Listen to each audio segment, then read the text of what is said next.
दोस्तों नमस्कार। आपका स्वागत है द साइंस अप में। आप लोग देख रहे हैं साइंस की स्पेशल सीरीज 30 नंबर। अब तक आपने 29 सीरीज कंप्लीट देख चुके हैं। ये इम्पोर्टेंट है सुपर टेट, टीजीटी, पीजीटी और किसी भी स्टेट का टेट हो। इम्पोर्टेंट है रेलवे ग्रुप डी, CBT2 अर्थात NTPC मेंस के लिए। इवन जितने भी एग्जाम होते हैं सभी के लिए सीरीज इम्पोर्टेंट है और टोटली ये सीरीज NCERT बेस्ड है। आइए दोस्तों स्टार्ट करते हैं 751 नंबर से। निम्नलिखित वृक्षों में कौन पारिस्थितिकी मित्र नहीं है, अर्थात वातावरण के साथ कौन मित्रवत व्यवहार या रिलेशन में नहीं है। वह है प्लांट्स कौन सा? यूकेलिप्टस। आंसर हो जाएगा इसका बी नंबर, यूकेलिप्टस। दोस्तों क्यों होता है? क्योंकि यह एक ऐसा पेड़ या पौधा होता है जो बहुत अधिक पानी को अपने अंदर संचित करता है, अर्थात भूमि से बहुत अधिक पानी को खींचता है। जब अधिक पानी खींचेगा जो वाटर लेवल है वह धीरे धीरे क्या हो जाएगा? कम हो जाएगा। इसीलिए इसे इकोलॉजी का, इकोसिस्टम का मित्र नहीं कहा जाता, अर्थात इसे दुश्मन कह सकते हैं। देखिए डिस्क्रिप्शन, यूकेलिप्टस पारिस्थितिकी मित्र नहीं है क्योंकि इसे पर्यावरण का आतंकवादी पौधा कहा जाता है। ये अधिक जल का अवशोषण करता है। जल का अवशोषण पौधे में किस पार्ट्स या भाग के माध्यम से होता है? वह होता है जाइलम के माध्यम से। जाइलम क्या करता है?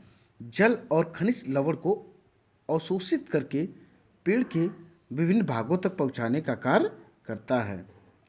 सबसे बड़ा एंजियोस्पर्म को हिंदी में आवृतबीजी कहते हैं। पादप यूकेलिप्टस का पौधा है। अगर आपसे पूछा जाए सबसे बड़ा आवृतबीजी पादप या प्लांट्स कौन सा होता है, वही इकोलिप्टस होता है। क्या होता है? यूकेलिप्टस होता है। अब देखें क्वेश्चन नंबर 752। गेहूं में रोटी बनाने के गुणों को प्रभावित करने वाला पदार्थ है। तो जो गेहूं में रोटी बनाने के गुणों को प्रभावित करने वाला कौन सा पदार्थ है?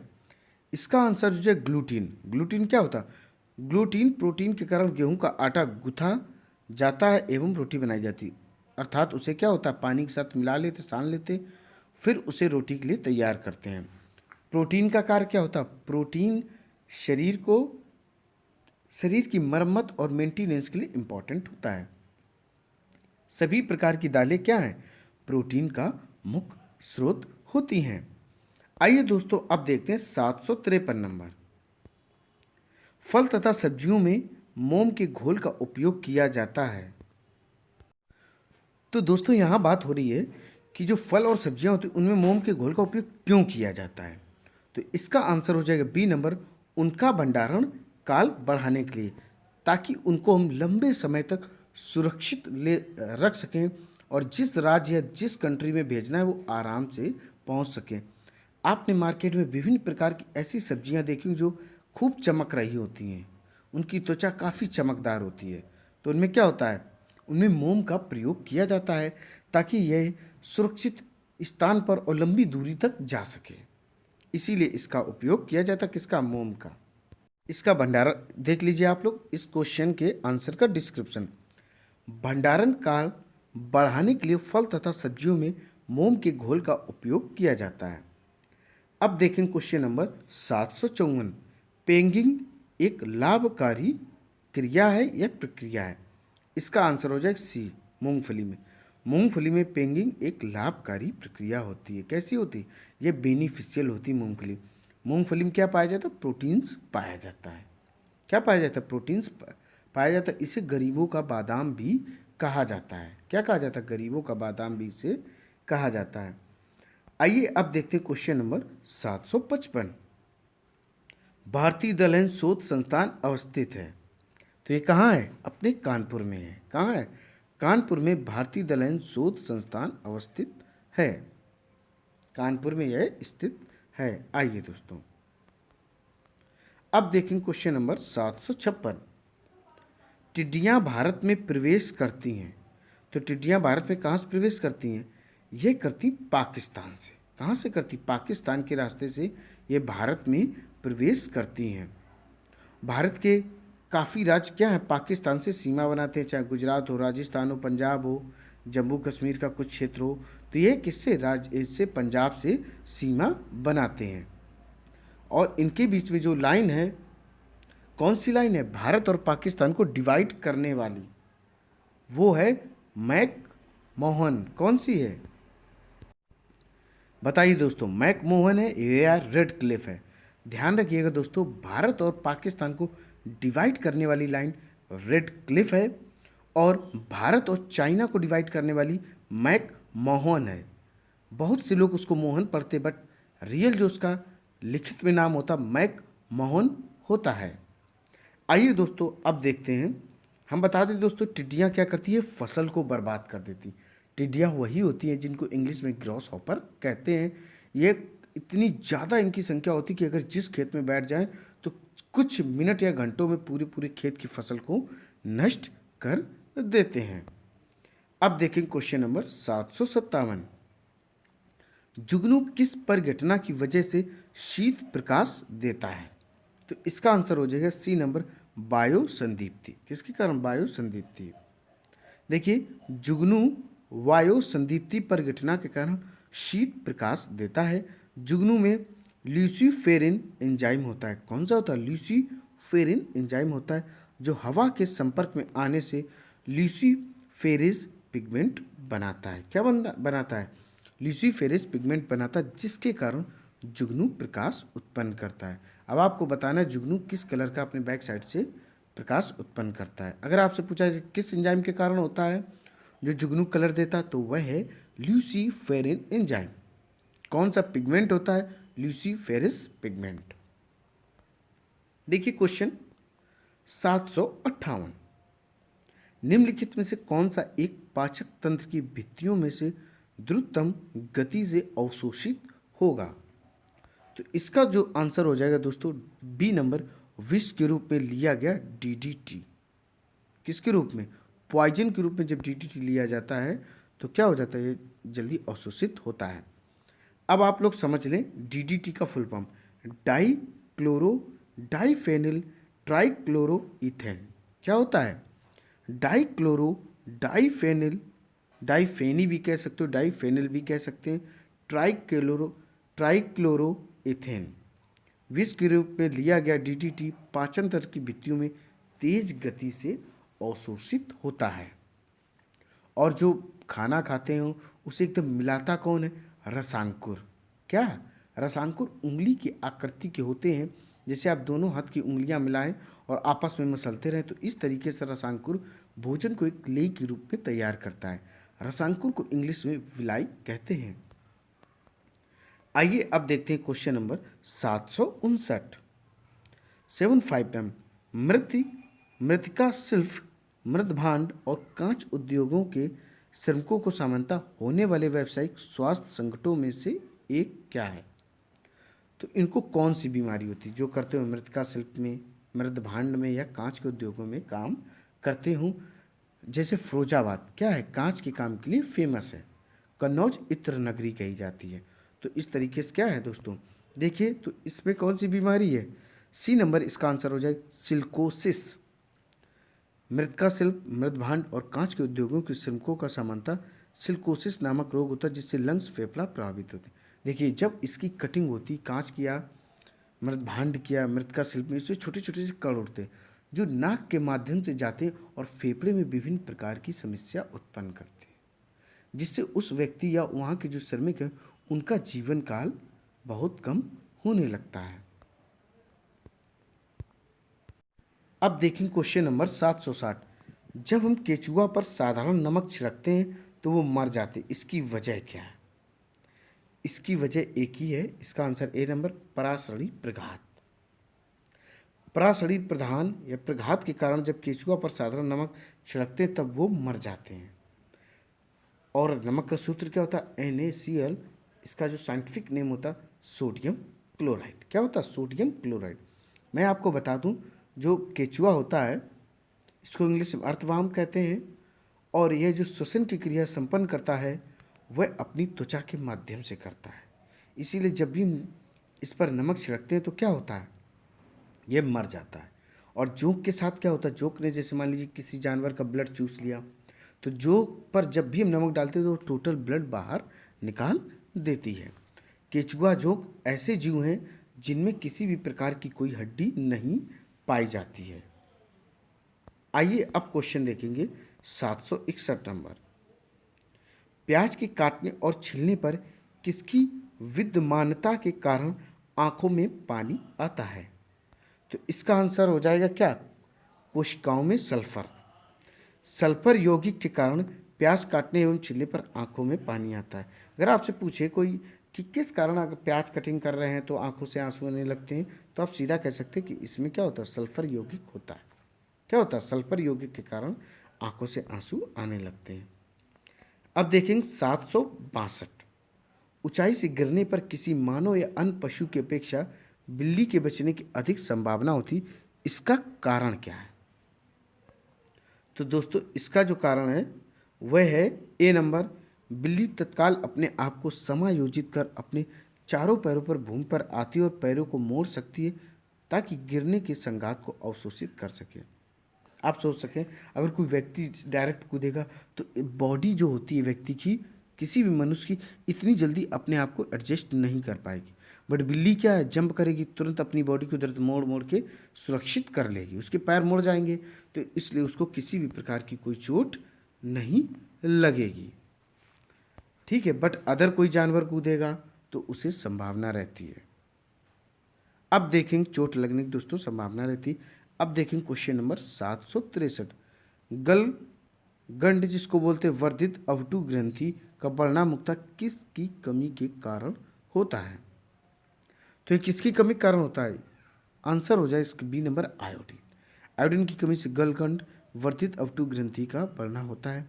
दोस्तों मैं आपको बता दूं, आयोडीन की कमी से ही कौन सा रोग होता है? ग्वाइटर, जिसको हिंदी में घेंगा रोग कहते हैं। इसमें क्या होता है कि गले में सूजन हो जाती और श्वसन क्रिया में खर्राटे बजने लगते हैं। क्या होने लगता है? खर्राटे बजने लगते हैं। और अगर आपसे ये पूछा जाए कि जो ग्वाइटर रोग होता है, ग्वाइटर डिजीज होती है, घेंगा रोग होता है, वो किसकी कमी से होता है? तो आयोडीन की कमी से होता है। अब देखेंगे हम लोग क्वेश्चन नंबर 764। प्याज परिवर्तित रूप है। आइए अब क्वेश्चन देखेंगे 764। प्याज परिवर्तित रूप है तो किसका? ये तने का है। इसका आंसर ए नंबर हो जो स्टेम। प्याज जो है वो तना का परिवर्तित रूप होता है। इसमें तना छोटा होता है, इस पर मांसल पत्र एवं सल्क पत्र लगे होते हैं। इसमें खाने योग्य भाग क्या होता है? मांसल पत्र होता है, अर्थात हम प्याज को ही तो खाते हैं छीलकर। लहसुन तथा प्याज का मांसल पत्र फ्लैसी लीफ खाया जाता है। क्या करते हैं हम? क्या करते हैं? लहसुन को भी निकाल कर खाते हैं सब्जियों में डालकर, या जो विभिन्न प्रकार के व्यंजन बनते हैं उनमें हम लहसुन का प्रयोग करते हैं। अब देखेंगे क्वेश्चन नंबर 765। निम्नलिखित में से कौन सा किसी ऐसे पौधे का उदाहरण है जो बीज तो देते पर फल नहीं देते हैं?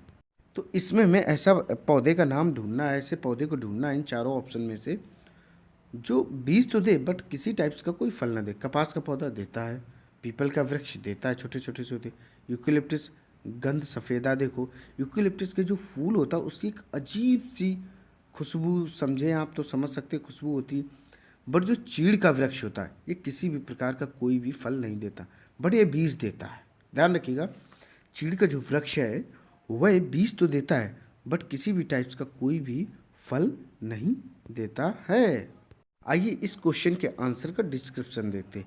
चीड़, कर, spruce, cedar, larch, cycas Pinus, ये सभी वृक्ष क्या हैं?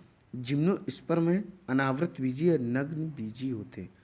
अनावृत बीजी और नग्न बीजी आप लोग समझ लें, ऐसे बीज जिन पर किसी भी प्रकार का कोई कवर नहीं होता है वो नग्न बीज या अनावृत बीजी होते हैं। इस समूह के पौधे में बीज पाए जाते किंतु फल नहीं लगता है।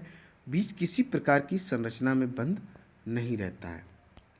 अब देखेंगे क्वेश्चन नंबर 766। कपास कहाँ से प्राप्त होता है? तो कपास के आपने फल देखे हो फूट से जाते हैं, तो कपास हमें बीज से प्राप्त होता है। इसका आंसर हो जाए सी नंबर। कपास को इंग्लिश में कॉटन कहते हैं। कॉटन हमें कहाँ से प्राप्त होता है? यह हमें सीड से प्राप्त होता है, बीज से प्राप्त होता है। अब देखें क्वेश्चन नंबर हम लोग 767, बीजों का सर्वोत्तम संरक्षण होता है। तो इसका आंसर हो जाए सी नंबर, ठंडी और शुष्क परिस्थितियों में। आप सभी ने अपने आसपास या टाउन में, शहरों में कोल्ड स्टोरेज के बारे में सुना होगा। उसमें क्या होता है, उसमें बीजों को सुरक्षित रखा जाता है। कहाँ रखा जाता है? कोल्ड स्टोरेज में। कोल्ड मीन्स ठंडा, स्टोरेज मीन्स भंडारण। शीत गृह भी इसको कह सकते हैं। कोल्ड स्टोरेज में क्या रखा जाता है? जो विभिन्न प्रकार के बीज होते हैं या अन्य फसलें भी रखी जाती हैं, जैसे आलू, ये सब चीज़ें उसी में सुरक्षित रखी जाती हैं और उचित समय पर यह वहाँ से निकाली जाती हैं। तो इसका आंसर हो जाए सी नंबर, बीजों का सर्वोत्तम संरक्षण ठंडी और शुष्क परिस्थितियों में होता है। अब देखें क्वेश्चन नंबर 768, एक्वारेजिया में अम्लों का क्या अनुपात होता है? तो इसका आंसर हो जाए डी नंबर, 3:1। एक्वारेजिया में अम्लों का जो अनुपात है 3:1 होता है। नाइट्रस अम्ल का जो सूत्र है HNO3 होता है का 1 भाग तथा HCl हाइड्रोक्लोरिक अम्ल के 3 भाग के मिश्रण को अम्लराज कहते हैं और उसे एक्वारेजिया भी से कहते हैं। इसमें सोना, प्लेटिन आदि धातु घुल जाते हैं। अगर आपसे पूछा जाए सोना या प्लेटिनम अन्य धातु किस में घुल जाती हैं, तो वह अम्लराज में, जिसको एक्वारेजिया भी कहते हैं, इसमें घुल जाती हैं। और इसमें जो अम्लों का अनुपात होता है 3:1 होता है। जो HCl है उसकी 3 मात्रा होगी और जो नाइट्रस होगी उसकी 1 मात्रा होगी। अब देखें क्वेश्चन नंबर 769, कौन सा? 769 देखेंगे, निम्नलिखित में से कौन सी चीज भूमिगत खाद्य तना है? तो इसका आंसर हो जाएगा ए नंबर, अदरक। अदरक क्या है? भूमिगत तना का यह एक उदाहरण है। अदरक को इंग्लिश में जिंजर कहते हैं। अब देखेंगे क्वेश्चन नंबर हम लोग 700 कौन सा 70,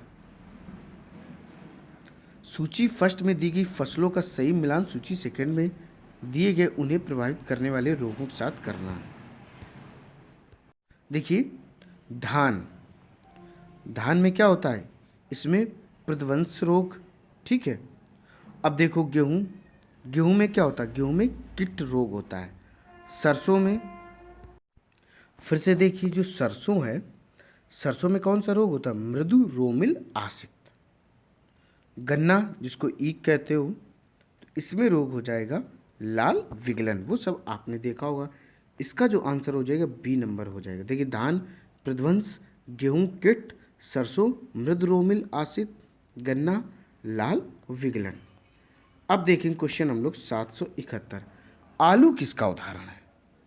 तो आलू भी एक रूपांतरित तना है। क्या है? रूपांतरित तना है आलू। आलू क्या होता है? रूपांतरित तना होता है। इसका आंसर सी नंबर हो जाएगा।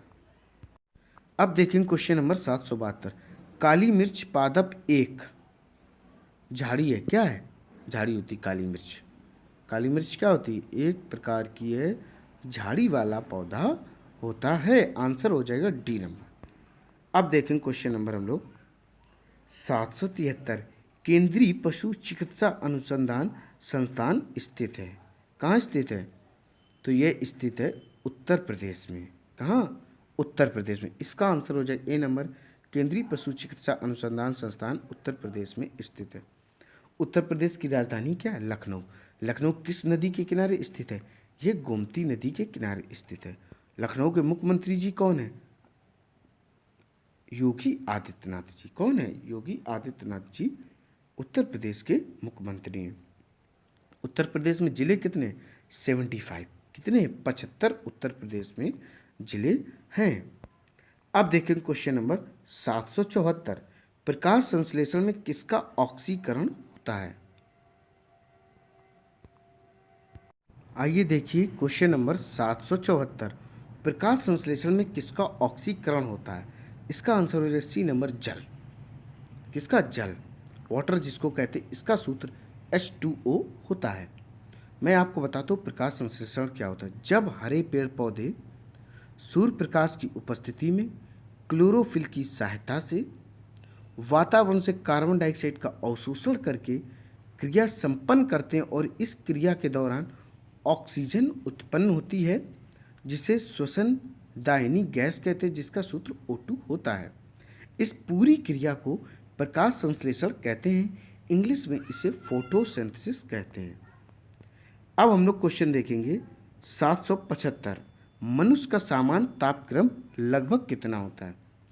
तो मनुष्य का जो तापक्रम होता है, इसका आंसर हो जाए ए नंबर 98 फ़ारेनहाइट। कितना 98 फ़ारेनहाइट होता है। एग्जैक्ट होता 98.4 फ़ारेनहाइट, ठीक है।